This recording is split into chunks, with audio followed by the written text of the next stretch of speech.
The live TV, सच सबसे आगे। नमस्कार, मैं हूं रंजीत झा और आप देख रहे हैं द लाइव टीवी। इन दिनों अदालतों के फैसले बड़े ही हैरान करने वाले हो रहे हैं। चौंक जाते हैं लोग जब गंभीर मामलों के दोषियों को भी रिहा कर दिया जाता है।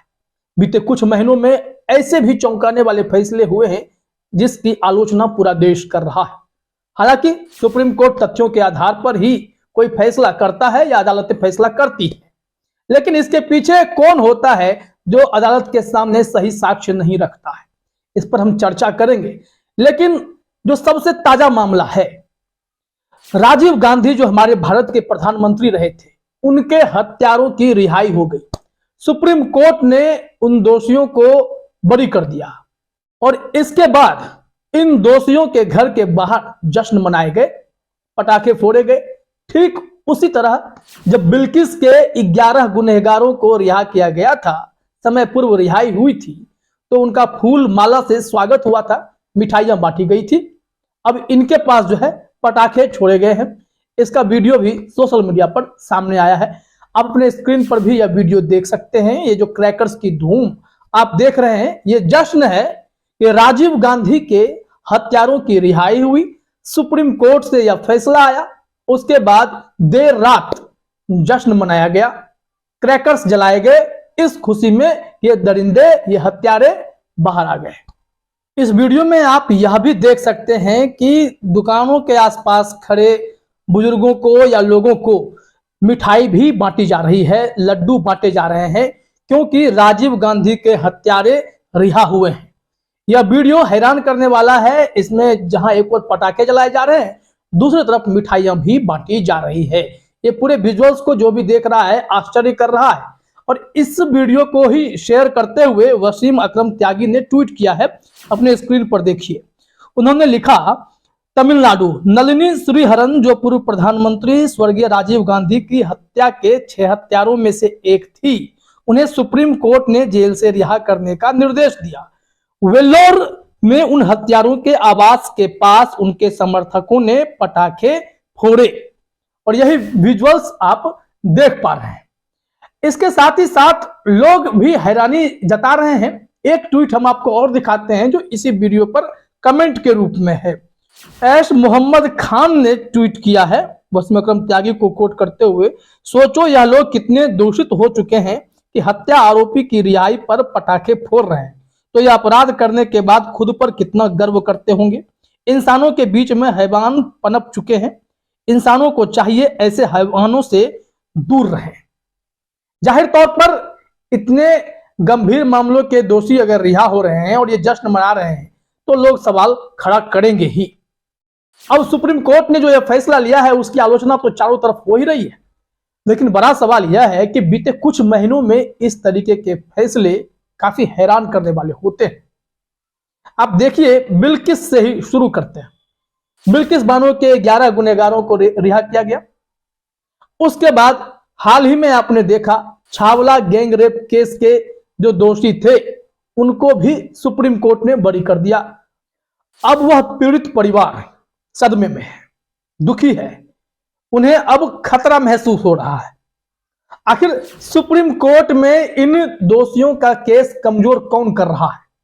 कैसे अदालतों में साक्ष्य की कमी या अन्य तर्कों के द्वारा इनके केस को कमजोर किया जा रहा है और ये लोग बाहर निकल जा रहे हैं? सुप्रीम कोर्ट पर सवाल तो नहीं उठाए जा सकते, लेकिन जो इनके खिलाफ लड़ने वाले लोग होते हैं, उनकी जो मंशा क्या होती है उसको समझिए। और फिर सुप्रीम कोर्ट में जो दोषियों को बचाने में लगा हुआ होगा, या फिर सरकार के ऊपर जो आरोप लगता है कि सही से केस नहीं लड़ा गया, तो ये लोग क्या जिम्मेवार नहीं है? क्योंकि ये तो कटु सत्य है कि बिल्किस बानो के साथ दरिंदगी हुई, ये तो कटु सत्य है कि राजीव गांधी की हत्या हुई, ये तो कटु सत्य है कि छावला गैंग रेप जैसी वारदात को अंजाम दिया गया। जब इतने जघन्य अपराध हुए, तो फिर इन दोषियों को रिहा करने का मतलब क्या बनता है? इसको लेकर सवाल पूछे जा रहे हैं। अब जरा आते हैं जरा मुद्दे पर कि सुप्रीम कोर्ट के इस फैसले पर कांग्रेस ने असहमति जताई है। जयराम रमेश ने तो एक लेटर तक लिख दिया और पूरी तरीके से अस्वीकार बताया है। अभिषेक मनु सिंघवी ने भी अपनी प्रतिक्रिया दी। हर किसी ने इस फैसले की निंदा की है। उन्हें आश्चर्य हो रहा है कि कैसे सुप्रीम कोर्ट इस तरीके के गंभीर मामलों में अचानक से दोषियों को रिहा करने का फैसला ले सकता है। इसके पीछे कौन है, इसी को लेकर एनडीटीवी में एक खबर है, जरा अपनी स्क्रीन पर देखिए। हेडलाइन है, पूरी तरीके से अस्वीकार्य, राजीव गांधी के हत्यारों को रिहा करने के सुप्रीम कोर्ट के आदेश पर कांग्रेस का कहना है।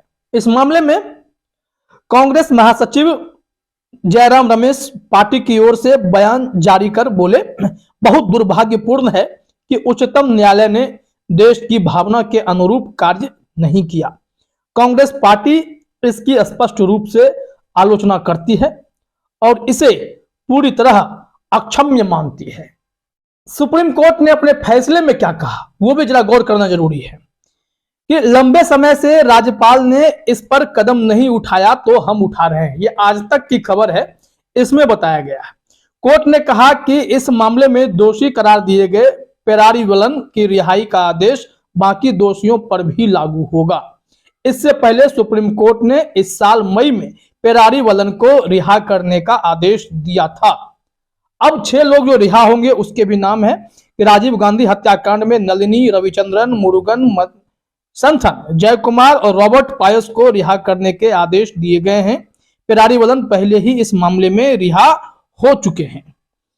अब देखिए, इसमें इनके अच्छे आचरण की दुहाई दी गई है।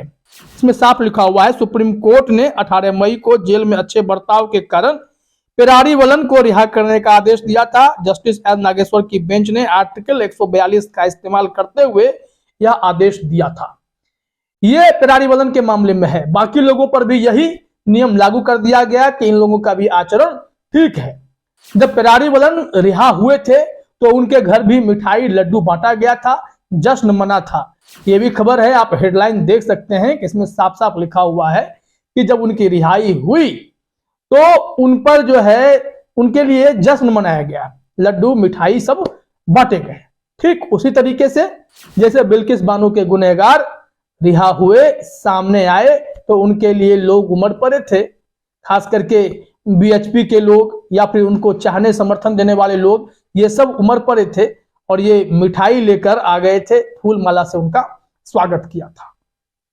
अब सुप्रीम कोर्ट के इस तरीके के फैसले से पूरा देश हैरान हो जाता है। क्या कारण है कि इतने गंभीर मामलों के गुनहगारों को, दरिंदों को भी अब रिहाई मिलने लगी है? अगर इसके राजनीतिक दृष्टिकोण को देखा जाए तो इसमें अब कौन क्या सोचता है उसके पहलू दूसरे हो सकते हैं। जैसे कि बिल्किस बानो के गुनहगारों की रिहाई के लिए जो रेमिशन कमेटी बनी थी, उस कमेटी में भाजपा के विधायक मेंबर थे जिन्होंने इनको ब्राह्मण और संस्कारी बताया था। बीजेपी ने उनका टिकट नहीं काटा, उनको टिकट दिया। और जब ये लोग रिहा हुए थे तो भाजपा की तरफ से कोई ऐसी कोशिश नहीं दिखी जिसमें इन गुनहगारों को वापस सलाखों के पीछे भेजा जाए। ऐसा कुछ नहीं हुआ। तो फिर इससे सहज समझा जा सकता है कि क्या कोई राजनीतिक एंगल भी देखा जा सकता है कि इन दोषियों की रिहाई क्यों कराई जाती है। साउथ इंडिया की बात हो या फिर गुजरात की बात हो, हर जगह अगर इस तरीके के घिनौने कृत्य करने वाले दरिंदे बाहर आते हैं तो उसके पीछे मंशा क्या हो सकती है। दूसरी बात यह भी ध्यान देने वाली है कि राजीव गांधी के हत्यारों में शामिल नलिनी, वो भी रिहा होती हैं तो वह यह कह रही हैं कि मैं आतंकवादी नहीं हूं, लेकिन आपने पूर्व प्रधानमंत्री की जान ले ली, उस षड्यंत्र में रहे, तो फिर आपको आतंकवादी ही क्यों ना समझा जाए। किसी का जान लेने वाला भी, डर फैलाने वाला भी आतंकवादी ही होता है।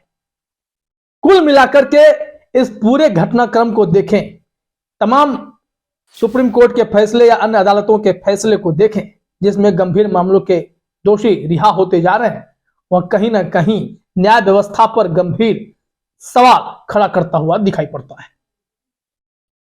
फिलहाल इस वीडियो में इतना ही। आप सभी का हमसे जुड़ने के लिए बहुत बहुत धन्यवाद। द लाइव टीवी, सच सबसे आगे।